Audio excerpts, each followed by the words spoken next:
नमस्कार, नमो नारायण। मैं आचार्य भूपेंद्र शर्मा आप सभी का स्वागत करता हूं मेरी YouTube चैनल एस्ट्रो निदान पर। यदि अभी तक आपने मेरी YouTube चैनल एस्ट्रो निदान को सब्सक्राइब नहीं किया तो प्लीज सब्सक्राइब कर लीजिए और बेल आइकन को दबाना न भूलें। तो चलिए शुरू करते हैं। आज का एक खास विषय को लेकर वीडियो है। ये विषय बड़ा महत्वपूर्ण है। आज के समय में काफी लोगों का एक शिकायत है या कई लोगों की एक वो है कि कुछ लोगों को, कुछ बच्चों को, कुछ बुजुर्गों को अकारण से बार बार चोट लगती रहती है। बार बार उन्हें कोई ना कोई समस्या चोट हानि का कारण में घेर लेती है। इसका कारण ग्रह दोष है। निश्चित रूप से यदि सामान्य स्तर पे होता है तो किसी एक ही व्यक्ति के पास बार बार चोट लगना इसे असामान्य नहीं कह सकते, क्योंकि ये चीज घटनाक्रम किसी के साथ बार बार जब घटित होती है तो सोचने पर विवश हो जाता है व्यक्ति कि ऐसा क्यों हो रहा है। और वास्तविकता वह निश्चित रूप से सोचने लायक है यह विषय कि एक ही व्यक्ति को बार बार चोट क्यों लग रही है, चाहे वो बच्चा हो, युवा हो या वृद्ध हो। अब ज्योतिष गणित ये कहता है, ज्योतिष के मत ये कहते हैं कि इन तीनों की कैटेगरी में ग्रहों के दोषों का प्रभाव अलग अलग होता है। यानी चोट जब बच्चे को लगती है तो उसका चोट का कारण चंद्रमा का अरिष्ट मंगल के साथ खराब होना, और उसकी कुंडली के अंदर जब कोई भी स्थिति के कारण चंद्रमा अरिष्ट होता है तो ऐसी स्थिति में कुंडली के अंदर यह परेशानी बच्चों को बनी रहती है, चंद्रमा की अरिष्टता मंगल के साथ अगर हो जाए तो। दूसरा, यदि किसी बुजुर्ग की कुंडली में अगर सूर्य की खराबी अगर हो रही हो मंगल के साथ, मंगल भी खराब सूर्य भी खराब, तो भी चोट आदि का कारण ज्यादा बढ़ जाता है।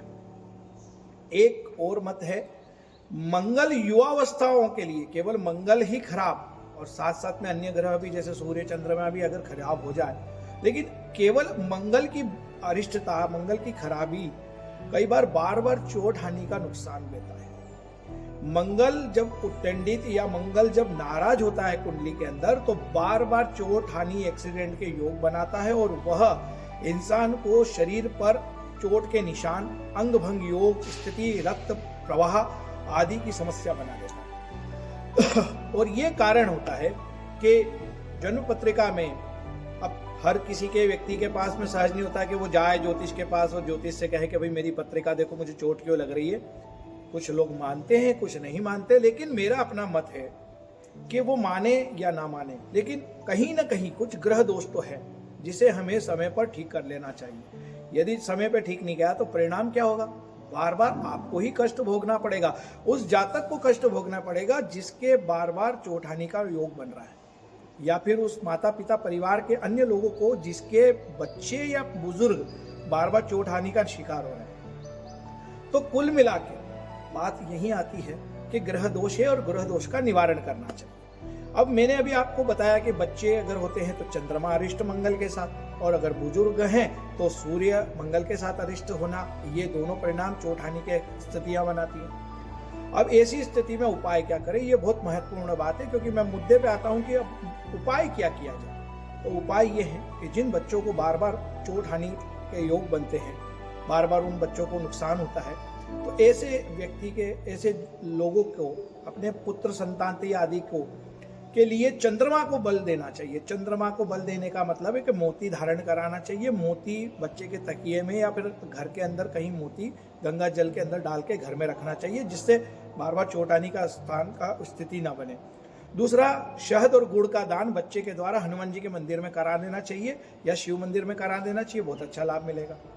अगर युवा की कुंडली में कहीं ना कहीं, और एक बात और मैं आपको बता दूं, कई बार एक योग और ज्योतिष में देखा गया है, शनि मंगल की युति, इसे द्वंद्व योग भी बोलते हैं, और यह द्वंद्व योग अगर अरिष्ट हो, ज्यादा कष्टकारी हो, तो ये चोट के निशान, अंग भंग योग की स्थिति बना देता है। युवाओं में ये चीज का बहुत ज्यादा प्रभाव देखा है। मंगल शनि की अगर युति अगर कुंडली में बन रही हो और पुरुष वर्ग यानी युवा वर्ग को अगर बार बार चोट लग रही है तो उनको 3 शनिवार किसी भी नए स्टील के डब्बे में या लोहे के डब्बे में शहद पैक करके उसको हनुमान जी, कृष्ण मंदिर में, शिव मंदिर में दान देना चाहिए, ताकि वो उसका उपयोग हो जाए। और हनुमान जी के मंदिर में गुड़ और चना का दान देना चाहिए। गुड़ चना जितना दान देंगे उतने मंगल की अरिष्टता खत्म होगी और अच्छा लाभ उसके जीवन में होगा। और जो बुजुर्ग हैं उनके लिए सबसे अच्छा बात है कि हनुमान जी महाराज के मंदिर में इमरती का दान, तंदूर रोटी का दान, इसको दान करने से बहुत अच्छा लाभ मिलता है। और तंदूरी मीठी रोटी बना के अगर दान करेंगे, गुड़ वाली रोटी बना के दान करेंगे तो बहुत अच्छा लाभ मिलेगा और उनको बार बार चोट की जो समस्या है वो ठीक हो जाएगी। और मंगल, चंद्रमा और सूर्य, और कई बार इसमें शनि का प्रवेशिका, जिससे मैंने आपको अभी बात करी। तो एक चीज बहुत महत्वपूर्ण है कि यदि कुंडली में कोई भी स्थिति में अगर दोष बने, तो अगर छोटी आयु के बच्चे अगर हैं, दोष में हैं, तो चंद्रमा के साथ मंगल के जाप कराना चाहिए। युवा वर्ग है तो मंगल के एकल जाप कराना चाहिए, बृहस्पति के साथ कराना चाहिए। चोट आदि की स्थिति है वो अंग भंग की स्थिति से बचाव हो, और साथ साथ में हड्डियों का बचाव हो साहब, हड्डियों को बहुत बचाव देता है। और एक चीज मैं छोटी सी और बताना चाहूंगा कि सूर्य अगर कुंडली के अंदर अरिष्ट होता है, जैसे बुजुर्ग है और बुजुर्ग की कुंडली में अगर सूर्य खराब हो रहा है, तो ऐसी स्थिति में अगर वह सूर्य के जाप अगर चंद्रमा के साथ या मंगल के साथ सूर्य के जाप करा लेंगे, तो ऐसी स्थिति में उनके जीवन में जो अरिष्टता, चोट आदि का नुकसान जो बना है या बन रहा है वो कम हो जाएगा या बंद हो जाएगा, और भगवान श्री हरि की कृपा होगी, नारायण की कृपा होगी, और जो ग्रह दोष है उस ग्रह दोष का निवारण हो जाएगा। तो इन उपायों को करिए, और निश्चित रूप से जो चोट हानि आदि, एक्सीडेंट के योग आदि, जो अंग भंग योग आदि जो बन रहे हैं कुंडली में बार बार, जो आपके जीवन में रक्त प्रवाह या रक्त का जो हो रहा है, नुकसान हो रहा है, हड्डियों का नुकसान, चमड़ी का नुकसान, जो भी नुकसान हो रहा है चोट आदि से, वो सब आपके जीवन में बचाव बनेगा, और हरि की कृपा, आप स्वस्थ रहेंगे, मस्त रहेंगे, और आपके जीवन में कोई बड़ा अरिष्टता आपके जीवन में घटित नहीं होगी। हरि की कृपा से सब चलता रहेगा और आप स्वस्थ रहेंगे, मस्त रहेंगे, आनंदित रहेंगे। तो अभी इस अंक में यहीं तक, अगले अंक में फिर एक नए विषय के साथ आप सभी के साथ सम्मुख होता हूँ। जब तक के लिए नमो नारायण, जय श्री महाकाल, जय ज्योतिष।